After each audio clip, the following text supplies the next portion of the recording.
Hello, नमस्कार। मैं अभिषेक भोजपुरिया और मैं आज यह वीडियो बना रहा हूं अपने छपरा जिला के जनता बाजार को लेकर के। एक दो रोज से मैं देख रहा हूं कि एक वीडियो वायरल हो रहा है। कोई लड़का किसी नर्तकी को डांस करते समय मंच पे मांग में सिंदूर भर दिया है और उसे अपना पत्नी स्वीकार किया है, जैसा कि वीडियो में दिख भी रहा है। चलिए, प्यार कहीं भी किसी से भी कभी भी हो सकता है और दोनों हम उम्र हैं। उसने मांग में सिंदूर भरा, शॉल ओढ़ाया घूंघट की तरह।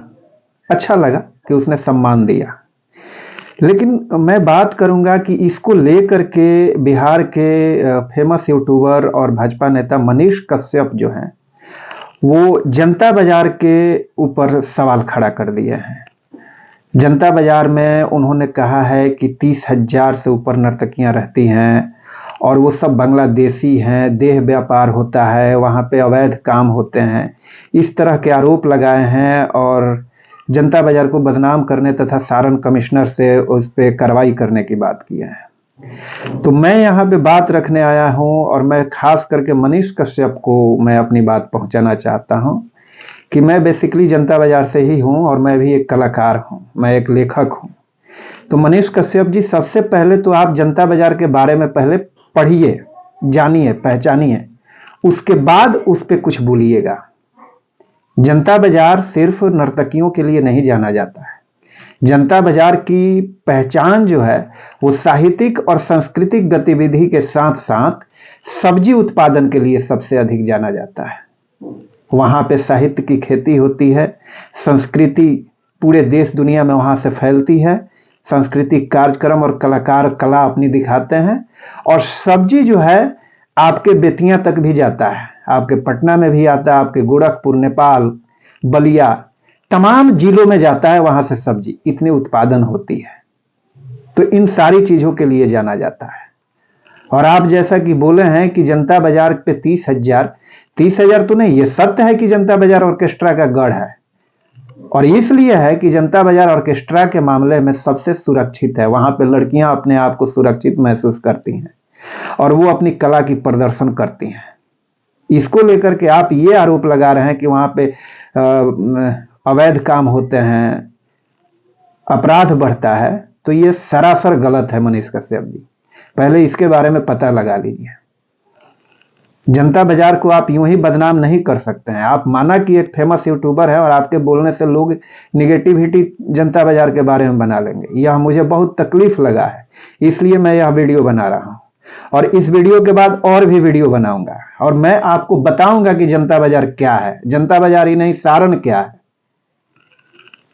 और जहां तक आपने कहा है अपने वीडियो में, इंटरव्यू में, कि ऑर्केस्ट्रा पद्धति जो है वो जनता बाजार से ही शुरू हुई लड़कियों के नाच की बिहार में, उससे पहले ये सब अश्लील गीत नहीं बजते थे। तो मैं बता दूं कि ऑर्केस्ट्रा की पद्धति की शुरुआत कहां से होती है। 70 के दशक में सबसे पहले जनता बाजार पे नाटक मंडली हुआ करता था और वो नाटक मंडली में मुखलाल, बच्चागिरी और तमाम ऐसे नाम थे जो नाटक किया करते थे। उसमें जमदार भाई, बहुत ऐसे नाम है जो सिर्फ नाटक किया करते थे। उसी में से व्यवसायिक दृष्टिकोण से कुछ लोग निकले, जिसमें मुखलाल जी हुए, बच्चागिरी हुए, तमाम कुछ नाम ऐसे हैं जिन लोगों ने अपना नाच पार्टी स्थापित किया और तब नाच पार्टी में लड़के ही लड़की बनते थे, जिसे लौंडा नाच कहते हैं। और इस परंपरा की शुरुआत जो है वो भिखारी ठाकुर जी से होती है। भिखारी ठाकुर जी के समय लौंडा नाच की और लौंडा बनने और पुरुष द्वारा स्त्री बनने की परिकल्पना उस समय से चली आ रही है। तो लौंडा नाच की शुरुआत होती है और वहां फिर नाटक उसमें दिखाया जाता था। आधे रात तक नाच होता था और आधे रात के बाद नाटक दिखाया जाता था। वहां से कालांतर में धीरे धीरे समय बदला, माहौल बदला, तो धीरे धीरे लड़कियां आनी शुरू हुई। लड़कियां कहां से आती थी? आपने कहा है कि बंगाल में कल्चर नहीं है, बांग्लादेशी लड़कियां हैं। तो मनीष कश्यप जी, आपको अभी बांग्लादेशी और बंगाल के बारे में जानना होगा। दोनों एक ही है और वहां का कल्चर है बंगाल का कि हर घर में वहां पे बंगाली लोगों में नृत्य एक कला है।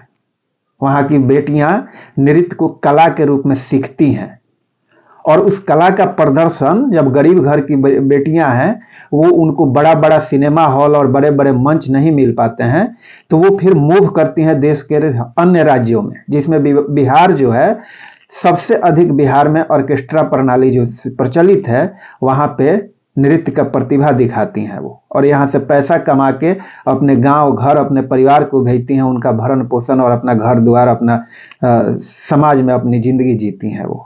तो आप उनको यूं ही बांग्लादेशी घोषित करके और अमेरिका से जैसे आया उस तरह उठा के फेंकने की जो बात कर रहे हैं, इस पे भी थोड़ा सा गौर कीजिएगा।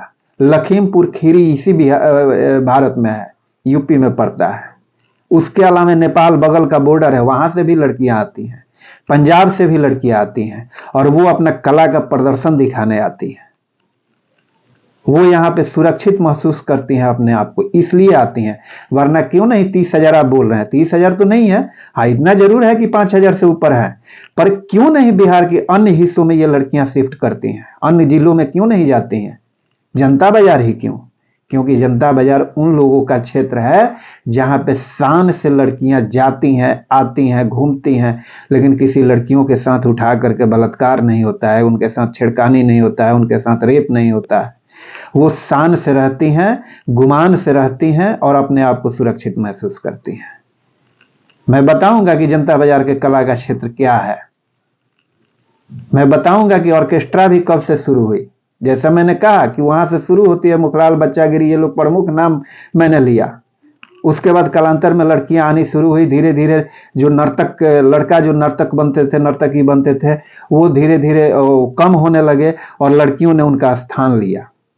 नाटक नाच की परंपरा से नाटक हटती चली गई। फिर वहां पे गायन के साथ साथ बजाने वाले कलाकार, म्यूजिक इंस्ट्रूमेंट, वो भी अपनी प्रतिभा दिखाते हुए आज देश दुनिया में नाम रोशन कर रहे हैं जनता बाजार क्षेत्र से। उसी ऑर्केस्ट्रा में बजा करके, उसी ऑर्केस्ट्रा से निकल करके कई लोग कलाकार हो गए।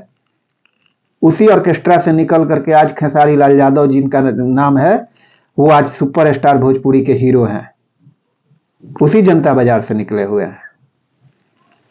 तो जनता बाजार कला और कलाकारों का गढ़ माना जाता है, इसलिए जनता बाजार के बारे में निगेटिविटी मत फैलाइए मनीष कश्यप जी। मैं बताऊंगा पूरे ऑर्केस्ट्रा का इतिहास ही अगले वीडियो में मैं रखना शुरू करूंगा एक एक करके।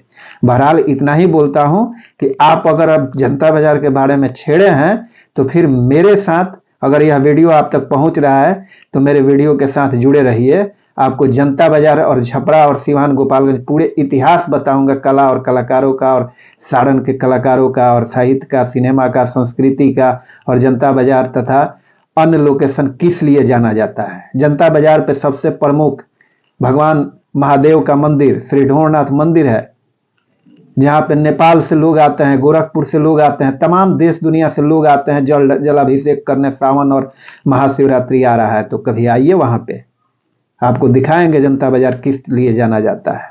यह है हमारी जनता बाजार की पहचान, और उन सबके बारे में भी बताऊंगा, उसका इतिहास बताऊंगा, उसका भविष्य बताऊंगा और उसका वर्तमान भी बताऊंगा अगले वीडियो में। फिलहाल इस वीडियो में मुझे दीजिए इजाजत, और ये ध्यान रखिए कि जनता बाजार क्या है यह जानना है तो मेरे वीडियो से जुड़े रहिए। आप सबको अगर वीडियो अच्छा लगा तो शेयर जरूर करें और मेरे चैनल को सब्सक्राइब कर दें। धन्यवाद।